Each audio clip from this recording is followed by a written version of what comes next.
Hello बच्चों। ये chapter पहला जो क्लास 10th के सिलेबस के हिसाब से एनसीईआरटी भी और जेसीईआरटी दोनों का सेम ही चैप्टर है, तो हम लोग इसको देख लेते हैं। एक्चुअली आपके लिए तो ये पहले रिकॉर्डिंग बना के दिया जा चुका था, बट यहाँ फिर से हम लोग इसको ऐड कर दे रहे हैं। चैप्टर का नाम है अ लेटर टू गॉड और इसके राइटर हैं जीएल फ्लुएंस। चैप्टर का नाम और राइटर का नाम दोनों ही आप अच्छे से याद करेंगे, क्योंकि एक्सट्रैक्ट में आपसे पूछा जाता है, बोर्ड एग्ज़ाम के लिए ज़रूरी होता है। आप बल्कि एक चार्ट बना लेंगे बुक्स में, जितने भी चैप्टर्स हैं इस बुक में, फर्स्ट फ्लाइट में, स्टोरीज़ और पोएम्स और साथ में उनके ऑथर्स एंड पोएट्स का, तो आपको सहूलियत होगी। स्टोरी देखते हैं। The house the only one in the entire valley, वो घर जो कि पूरे घाटी में अकेला था। ओनली वन, एक, सिर्फ एक। ओनली मतलब सिर्फ, और वन समझ ही रहे हैं, एक। इन द इंटायर मतलब पूरे, संपूर्ण वैली में, घाटी में। Sat on the crest of a low hill, sat यहाँ पे यूज हुआ है सिचुएटेड के लिए, ठीक है, जो कि था, स्थित था। कहाँ स्थित था? On the crest of a low hill, एक छोटी सी पहाड़ी के शिखर पे। क्रेस्ट मतलब शिखर, top of a hill. So from this height, इस ऊंचाई से, one could see the river and the field of ripe corn dotted with the flowers that always promised a good harvest. और वहाँ से क्या दिखता था? जिस ऊंचाई पे उनकी घर थी, टॉप ऑफ द हिल, उस ऊंचाई से बहुत अच्छी एक नदी बहती हुई दिखती थी, और क्या फील्ड दिखते थे, उसके खेत दिखते थे। फील्ड यहाँ खेत के लिए यूज हुआ है। राइप कॉर्न, पके हुए फसल, ठीक है। राइप मतलब पका हुआ, कॉर्न मतलब मक्का होता है। डॉटेड विद द फ्लावर्स, जो कि फूल से भरे हुए थे। That always promised a good harvest, इतने अच्छे फूल आए थे कि अच्छे फसल की पूरी उम्मीद थी वहाँ से। ऐसा लग रहा था कि इनका फसल बहुत अच्छा होगा। The only thing the earth needed was a downpour और एटलीस्ट अ शावर। और एक ही चीज़ की ज़रूरत थी अर्थ को। अर्थ मतलब वहाँ पे उनकी उस फसल को, ठीक है। अर्थ मतलब पृथ्वी, यानी उस समय पृथ्वी को जो ज़रूरत थी वो किस चीज़ की थी? अ डाउनपोर, बारिश, और at least a shower. Shower means कम बारिश, डाउनपोर थोड़ा ज़्यादा बारिश, ठीक है। तो एक बौछार भी हो जाए, शावर मीन्स बौछार, मीन्स एक बार भी बारिश है धरती को भिगा दे, तो धरती उन पौधों का अच्छे से पोषण कर पाएगी। Throughout the morning Lencho, और पूरे सुबह लेंचू, जो कि इस स्टोरी का मेन कैरेक्टर है, प्रोटैगनिस्ट है, हीरो है। Throughout the morning Lencho, who knew his fields intimately, Lencho जो कि अपने फील्ड्स को बहुत अच्छे से जानता था। इंटीमेटली मतलब बहुत करीब से। हैड डन नथिंग, जिसने और कुछ नहीं किया था, एल्स बल्कि, but see the sky towards the north east, वो दिन भर सिर्फ आसमान ही देख रहा था। इसको निहारना कहते हैं। जब आप लगातार देखते रहते, किसी चीज़ की उम्मीद है और एक आशा बंधी हुई है और एक टक से देख रहे हैं, दैट इज़ निहारना। तो वो सिर्फ स्काई ही देख रहा था।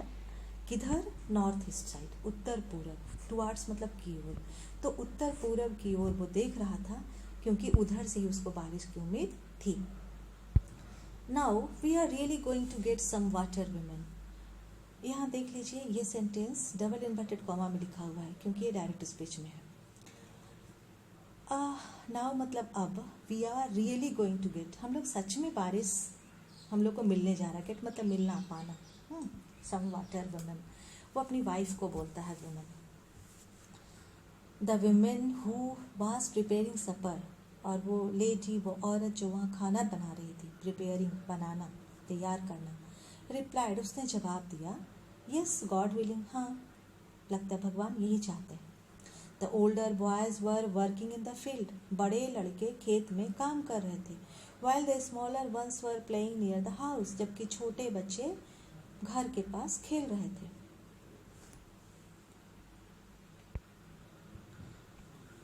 Until the women called to them all, जब वो तब तक खेल रहे थे, छोटे लड़के खेल रहे थे, बड़े लड़के काम कर, तब तक जब तक कि माँ ने उनको बुलाया नहीं। वुमेन वो जो औरत थी, जो लेंचू की वाइफ थी, वो उसको बुलाती, उन लोगों को बुलाती नहीं है। कम फॉर डिनर, वो बोलती है सबको कि खाना के लिए आ जाओ, डिनर रात का खाना।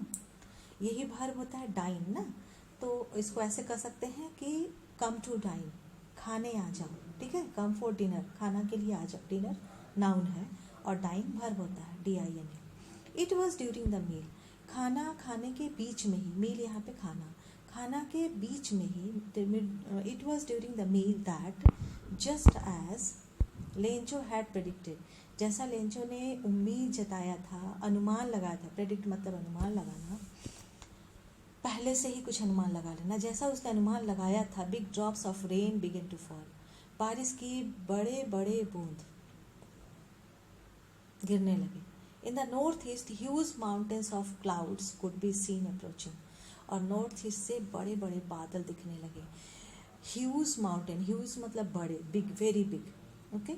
माउंटेन्स पहाड़, माउंटेन्स ऑफ क्लाउड्स ना, बादल के पहाड़, कुड बी सीन अप्रोचिंग, वो आ रहे थे। अप्रोच करना मतलब पास आना, तो दिख रहे थे कि वो इधर आ रहे हैं।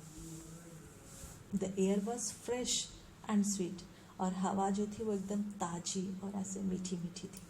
जब कहीं बारिश होती है आसपास तो सौंधी सौंधी खुशबू आने लगती है और हवा भी ठंडी हो जाती है।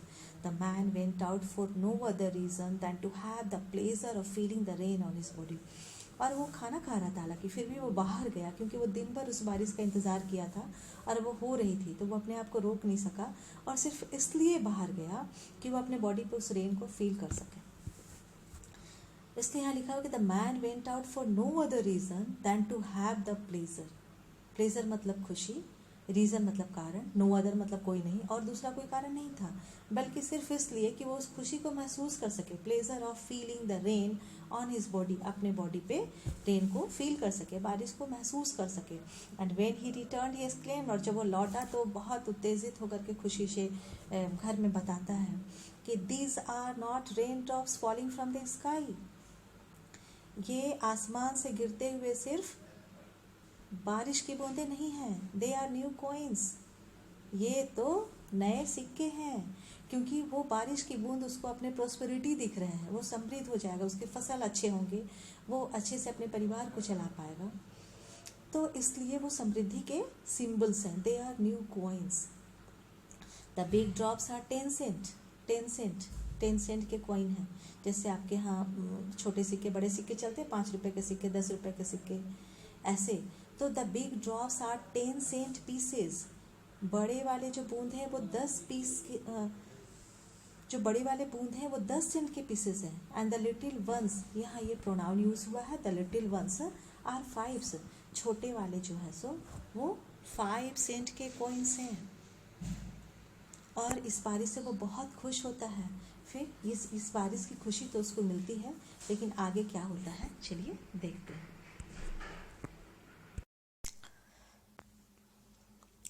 हेलो चिल्ड्रन, पिछले चैप्टर में हमने देखा था कि लेंचो को अपने फील्ड के लिए बारिश की ज़रूरत थी और बारिश हो जाती है और बारिश से बहुत खुश होता है।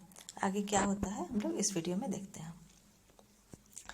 With a satisfied expression he regarded the field of ripe corn with its flowers, वो बहुत संतुष्ट होकर के और अपने कॉर्न के खेत को जिसमें फूल लगे हुए थे उसको बहुत अच्छे से देख रहा है कि अब इनके फसल अच्छे हो जाएंगे।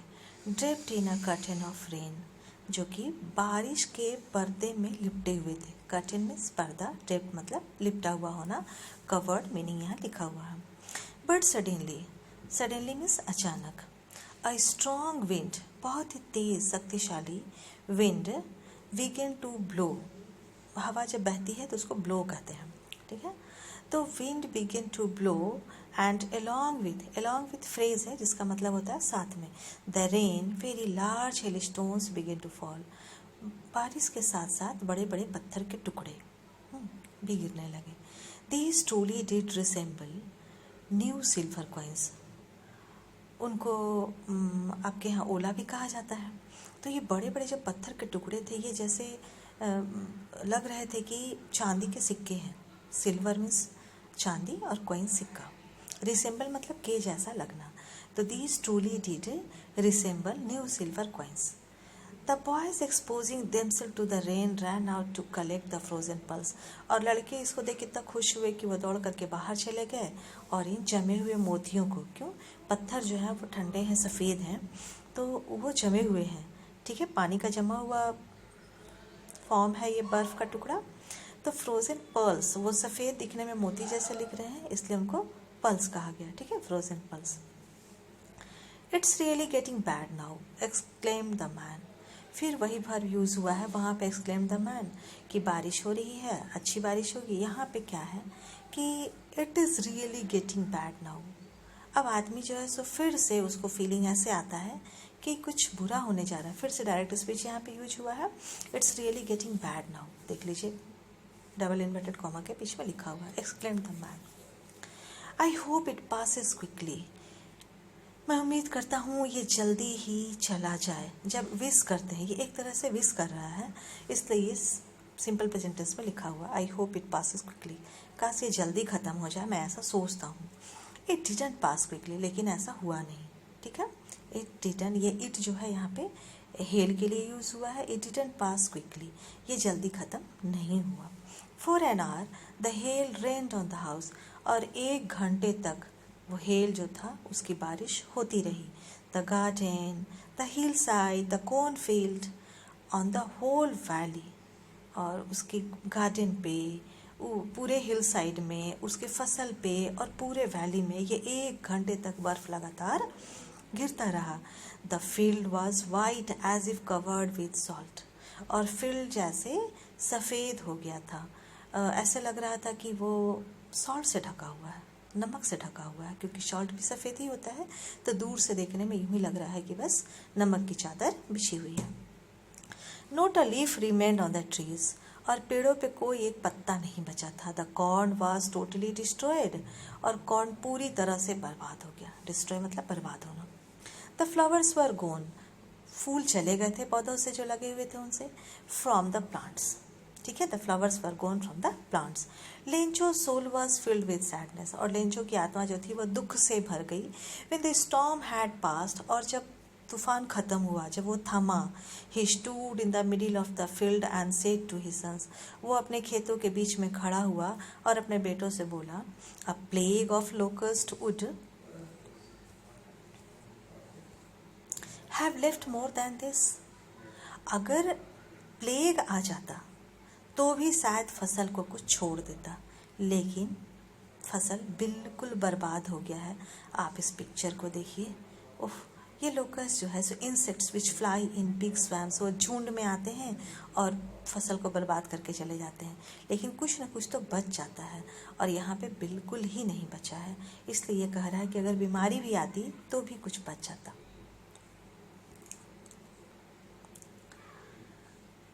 The hail has left nothing. Hail ने तो कुछ भी नहीं छोड़ा है। This year we will have no corn. और इस साल हम लोगों के पास फसल नहीं होगी, मक्का नहीं होगा। That night was a sorrowful one. फिर से यहाँ प्रोनाउन यूज़ हुआ है चिल्ड्रन, कि उस रात वो रात बहुत दर्द भरी रात थी उसके लिए। All our work for nothing. हमारा सारा मेहनत यूं ही चला गया। There is no one who can help us. वो सोच रहा है कि कोई ऐसा नहीं है जो हमारी मदद कर सकता है। देर इज़ नो वन, कोई नहीं है, who can help us. Help मतलब मदद करना, अस हम लोग, ऐसा कोई नहीं है जो हम लोगों की मदद कर सके। यहाँ अस कौन, Lencho with his family. We will all go hungry this year. इस साल हम लोग सब भूखे रहेंगे, ऐसा वो सोच रहा है, मन में दुखी है। कुछ क्वेश्चंस हैं यहाँ पे, देख लें थोड़ा। What did Lencho hope for. Lencho ने क्या उम्मीद किया। Then Lencho hoped for rain. Why did Lencho see the rain drops were like new coins. Lencho said this because raindrops were in 2 forms, little ones and big ones, and it was too much required for his field, so he considered these uh, drops of rain as a symbol of his prosperity, so he called them coins. How did the rain change? Then the rain changed into hailstorms. What happened to Lencho's fields? Lencho's fields were totally destroyed. What were Lencho's feelings when the hail stopped? The Lencho thought that if it would have been attacked by plague, something would have left there. Plague हो जाता तो कुछ बचता, लेकिन यहाँ तो सब कुछ बर्बाद हो गया था. Everything was destroyed there. But in the hearts of all who lived in that solitary house, लेकिन उन सारे लोगों के दिल में जो उस घर में रहते थे, सॉलिटरी मीन्स लोनली, अकेला, house in the middle of the valley, valley के बीच में जो घर था उसमें रहने वाले जितने भी लोग थे, there was a single hope, एक उम्मीद थी, हेल्प फ्रॉम गॉड. वो उम्मीद क्या थी? भगवान से मदद की. Don't be so upset even though this seems like a total loss. Remember no one dies of hunger. वो खुद ही कुछ समझता है ये बात को कि ज़्यादा अपसेट होने की ज़रूरत नहीं है. भले सब कुछ बर्बाद हो गया है, बहुत नुकसान हुआ है, लेकिन सब ठीक हो जाएगा. कोई यहाँ भूख से नहीं मरता, क्योंकि उसको सबसे बड़ी चिंता यही थी कि वो अपने परिवार को खिलाएगा क्या. तो सब कुछ बर्बाद होने के बाद भी एक उम्मीद की किरण उसके अंदर है, और वो खुद को ही ये हिम्मत दिलाता है कि नहीं, परेशान होने की बात नहीं है, यहाँ कोई भूख से नहीं मरता, कुछ ना कुछ जुगाड़ हो जाएगा. That is what they say, no one dies of hunger. इसलिए तो लोग कहते हैं कि कोई भूख से नहीं मरता. ऑल थ्रू द नाइट, सारी रात, Lencho thought only of his one hope. उसके मन में बस एक ही उम्मीद जो थी वो चलती रही, द हेल्प ऑफ गॉड, भगवान से मदद की. Whose eyes as he had been instructed. यहाँ हुज आइज गॉड के लिए, गॉड की आंखें, भगवान की आंखें, as he had been instructed, जैसा कि उसको इंस्ट्रक्ट किया गया था. सी एवरीथिंग, उसको ये बताया गया था, पढ़ाया गया था कि भगवान की आंखें सब कुछ देख सकती हैं. Even what is deep in one's conscience and inner sense, right और रॉन्ग. आप अंदर से क्या है, कंसाइंस आत्मचेतना, अंदर से भी सही है या गलत है, भगवान उसको भी देख सकता है. तो इसको लग रहा था कि ऊपर वाला तो देख रहा है, हमारी मेहनत भी देख रहा है, हमारी फसल कैसे बर्बाद हुई ये भी देख रहा है, और हम इस फसल के बिना हमारी स्थिति क्या होगी वो भी देख रहा है. तो इसको उम्मीद थी कि ऊपर वाला मदद जरूर करेगा. Lencho was an ox of a man. Lencho बहुत मेहनती व्यक्ति था. ये एक phrase, working like an animal in this field. वो अपने खेत में बहुत मेहनत किया था, but still he knew how to write. फिर भी वो जानता था कि कैसे लिखा जाता है, वो पढ़ना लिखना जानता था, वो लिटरेट था. द फॉलोइंग संडे, अगले ही संडे को, एट डे ब्रेक, जैसे ही सुबह हुई, he began to write a letter. वो चिट्ठी लिखने लगा, which he himself would carry to town and place in the mail. जो खुद वो, ही हिमसेल्फ, वह खुद, would carry to town, carry means लेकर जाना, to town and place in the mail, और मेल में डालना. पोस्ट ऑफिस में जहाँ चिट्ठी को मेल करते हैं तो वहाँ पे डालना, ठीक है, place in the mail. It was nothing less than a letter to God. और ये सिर्फ और कुछ नहीं था, बल्कि भगवान को लिखी हुई एक चिट्ठी थी. ही रोट ना, क्या लिखा उसने? God. He wrote, if you don't help me, भगवान यदि आपने मेरी मदद नहीं की, माई family and I will go hungry this year, मैं और मेरा परिवार भूखे रह जाएंगे. यहाँ देख लीजिए बच्चों, जब तीनों पर्सन यूज़ करना पड़ता है ना, third person, second person, first person, तो 3-2-1 का रूल फॉलो करते हैं. पहले थर्ड पर्सन, फिर सेकंड, फिर फर्स्ट. तो यहाँ सेकंड पर्सन नहीं है, थर्ड पर्सन है और फर्स्ट पर्सन है. तो पहले थर्ड को यूज़ किया गया है, my family third person and I first person. तो my family and I will go hungry this year, हम लोग इस साल भूखे रह जाएंगे. I need 100 pesos in order to sow my field again.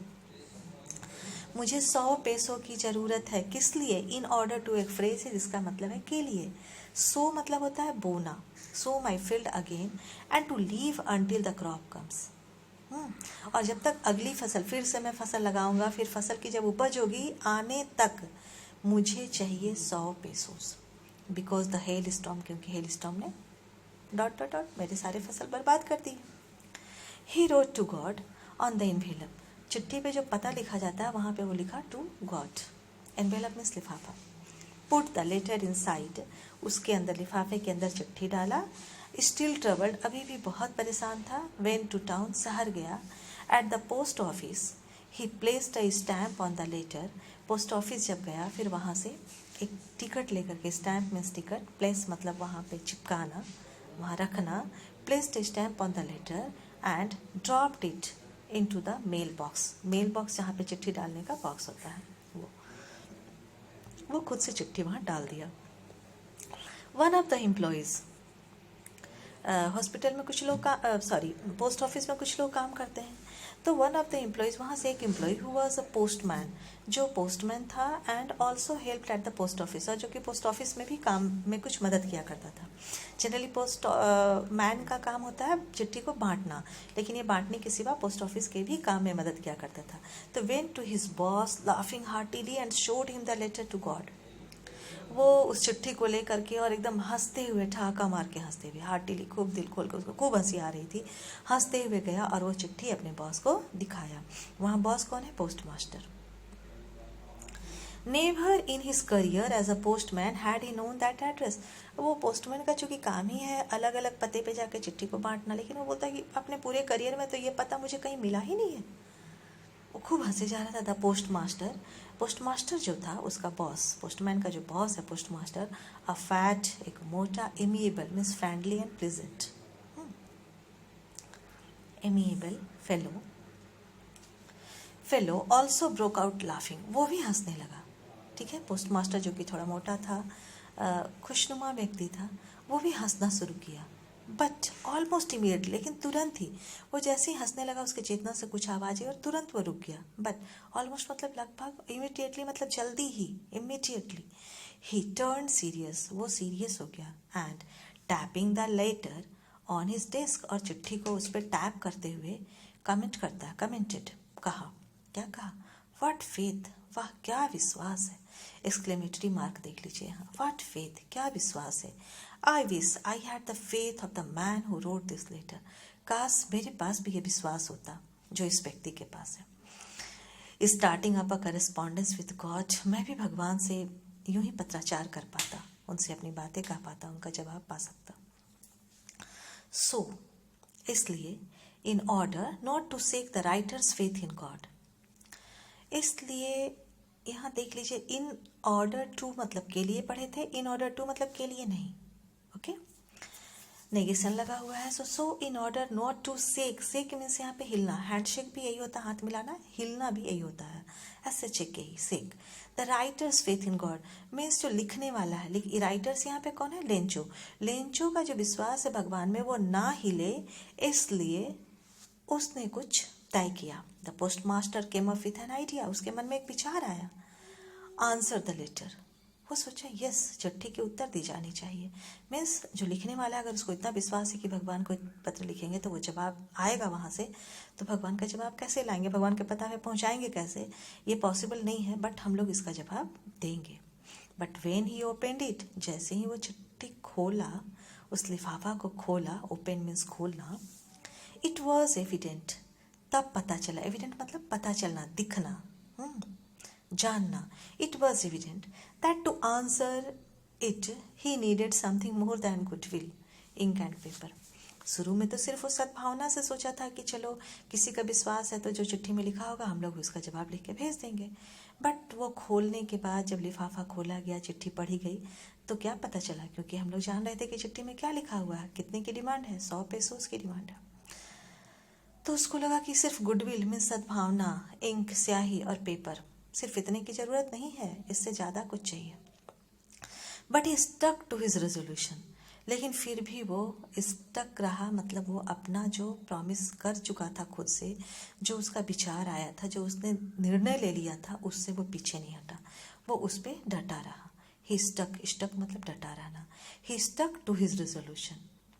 He asked for money, asked for phrase है जिसका मतलब मांगना, for money from his employees, उसने अपने एम्प्लॉयज़ से कुछ पैसे मांगे। He himself gave part of his salary, अपने सैलरी का कुछ हिस्सा उसने खुद दिया। And several friends of his, और उसके बहुत सारे दोस्त से भी जो पैसा देकर खुश थे, were obliged to give something for an act of charity. Charity मतलब होता है दान, तो वो लोग ऐसा करके खुश थे। It was impossible for him to gather together the 100 pesos. तो सब करने के बाद भी, अपने दोस्तों से लेने के बाद, अपने एम्प्लॉय से लेने के बाद, अपनी सैलरी का भी कुछ हिस्सा देने के बाद, ये पॉसिबल नहीं था कि 100 पेसो जमा हो जाए. It was impossible for him to gather together the 100 pesos. Gather means जमा करना, टुगेदर मतलब एक साथ. तो एक साथ 100 पेसो जमा करना इम्पॉसिबल था. इम्पॉसिबल मीन्स असंभव था, उसके लिए असंभव था. So he was able to send the farmer only a little more than half. इसलिए वो आधे से थोड़ा ज़्यादा ही भेज सका. He put the money in an envelope addressed to Lencho and with it a letter containing only a single word as a signature God. वो पैसे को लिफाफे के अंदर डाला और लिफाफे के ऊपर लेंचो का एड्रेस लिखा और अंदर एक चिट्ठी डाली गई जिस पे सिर्फ एक ही, कंटेन मतलब उसमें शामिल होना, सिर्फ एक ही चीज़ थी उस चिट्ठी में. ओनली अ सिंगल वर्ड, एक ही वर्ड था, एज अ सिग्नेचर गॉड. वहाँ सिग्नेचर था गॉड, मीन्स गॉड ने आपको ये भेजा है, ऐसा लेंचो को विश्वास दिलाने के लिए. फिर से कुछ क्वेश्चन से देख लेते हैं हम लोग. हु और what did Lencho have faith in. Lencho को किस चीज़ में विश्वास था? Then Lencho had faith in God. What did he do?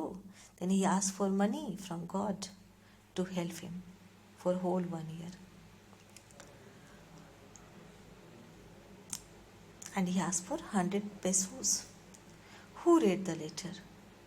The postmaster read the letter.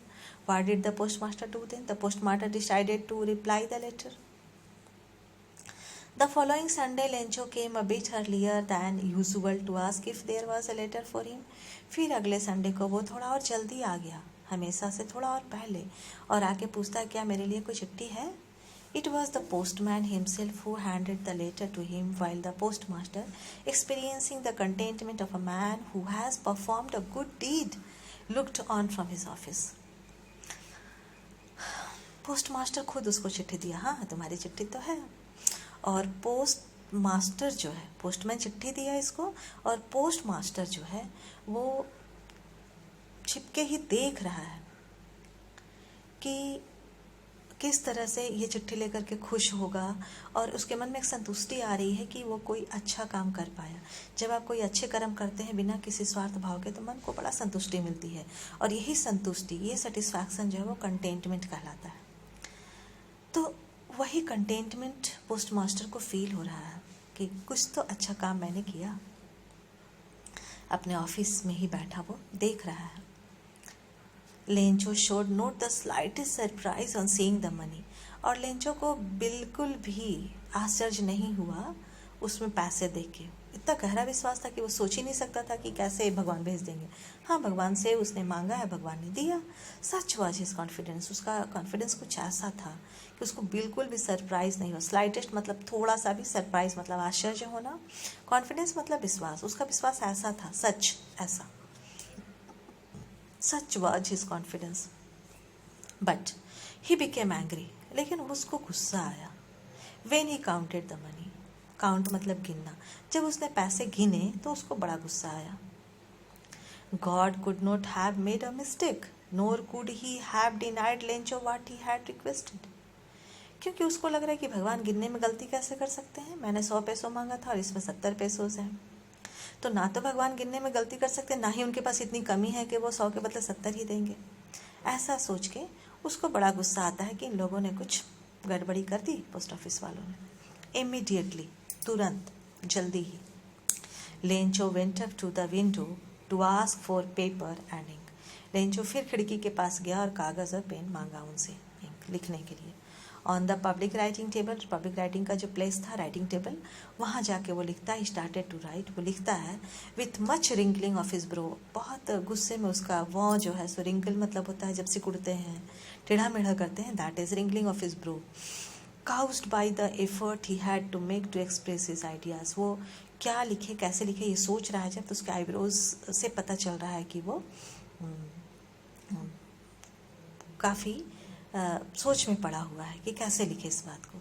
When he finish, जब वो चिट्ठी लिखा, he went to the window to buy a stamp. फिर चिट्ठी पूरा करके वो फिर से खिड़की के पास गया और एक टिकट खरीदा. बाय मतलब खरीदना, और स्टैम्प टिकट, विच ही लिक्ड. लिख करना, चाट करके, ठीक है, जीभ से मॉइस्चर लेते हैं, that is called licked. Licked and then affixed. Affixed मतलब फिक्स करना, ठीक है. Affix to affixed to the envelope, वो चिपकाया with a blow of his fist. Fist मतलब जब आप मुट्ठी बांधते हो ना, और उसको वह फिस्ट, तो उससे मुट्ठी से मार करके वो गीला चीज उसको रखा और उसको ऐसे से मारा ताकि वो अच्छे से वहाँ पे चिपक जाए. Envelope with a blow of his fist, वो उस पर चिपकाने के बाद उसको अपने फिस्ट से ठीक किया. The moment the letter fell in to the mail box, और जैसे ही चिट्ठी मेल बॉक्स में पड़ा, the post master went to open it, फिर पोस्ट मास्टर गया उसको देखने के लिए. इट सेड, इट यहाँ पे लेटर के लिए, इसमें लिखा हुआ था, God of the money that I asked for, जो पैसे मैंने आपसे मांगे थे, ओनली 70 पेसोज रिस्ट में, उसमें तो सिर्फ 70 पेसोज ही मेरे पास पहुंचे. सेंड मी द रेस्ट, मुझे बचे हुए, रेस्ट मतलब यहाँ पे जो बचे हुए हैं, सो रेस्ट मतलब बचा हुआ, इसी रेस्ट मतलब आराम करना भी होता है बच्चों, ये रेस्ट मतलब यहाँ बचे हुए. तो सेंड मी द रेस्ट, जो बचे हुए हैं वो भेजिए. सिंस यूज हुआ है यहाँ पे कनेक्टर्स की तरह, जिसका मतलब है क्योंकि I need it very much, मुझे इसकी बहुत ज़्यादा ज़रूरत है. But don't send it to me through the mail, लेकिन इस मेल के थ्रू मत भेजिए. मीन्स जैसे अभी आपने पोस्ट ऑफिस के थ्रू भेजा था ना, ऐसे मत भेजिए. Because the post office employees are a bunch of crooks, क्योंकि पोस्ट ऑफिस के जो एम्प्लॉय है ना, वो क्रुक्स है. क्रुक्स मतलब होता है शैतान, इल इंटेंशन वाले, जिनका इरादा ठीक नहीं हो. और बंच मतलब ग्रुप, ये होता है कलेक्टिव नाउन. तो बंच ऑफ क्रुक्स मतलब ये बुरे लोगों का झुंड है.